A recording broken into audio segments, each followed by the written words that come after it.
হ্যাঁ কও। আচ্ছা, কালকে দেখলাম তোমার ভাই ভাবি হানিমুনে গেল মাখাই খেত।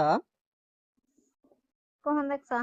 দুপুরে তোমার মুখ গেছিলাম না, হ্যাঁ তোমার ভাই আর ভাবি পাইতনে বাড়ায় এসে রে দেখি হ্যাঁ। ওই মাখই ক্ষেতের এই বড় দাগ, ওই দাগের ভিতরে ওই মাখর ক্ষেতের ভিতরে ঢুকতাছে। মাখর ক্ষেতের ভিতরে যায় কি করবা, হানিমুন করবা? কি তুমি হে দেখলা? আমি দেখলাম তো, বাইক নিয়ে ওই জায়গায় দাঁড়ায় দাঁড়ায় দাঁড়ায় দেখলাম তোমার ভাবি যাবোই না, তোমার ভাই টাইনে টাইনে নিয়ে গেতেছে। হ্যাঁ, তো তোমার মনে কি কয়?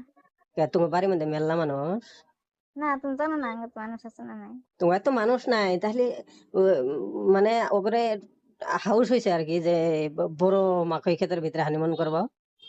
হবার পায় চাংড়া মানুষ। আছে নাকি? হুম। না, এটা আবার কোন ধরনের হানিমুন করে ওরা বাড়ি ওরা থাকতে? কোন ধরনের করে করুক গা, তোমার আবার পুরাইকে। আমি পাশাপাশি যাবার চাইছিলাম, হ্যাঁ গেতা। যাই দেখবার চাইছিলাম, দেখে সেটা ভাগ চাইলাম নি আমি। তো চাও নাই যাও নাই, ওটা পেছাল করে লাভ আছে? লাভ নাই কে ওটা, মানে জিগেলাম যে মাঝে মাঝে যায় নাকি। না তো কোনদিন তো যায় না। তাহলে ওদিন প্রথম গেছে না? গেছে না না গেছে তুমি হয়ে জানা, আমি তো দেখি নাই কে আছে। আমি দেখছি গেতে। হ্যাঁ না হ্যাঁ। হম। হ্যাঁ।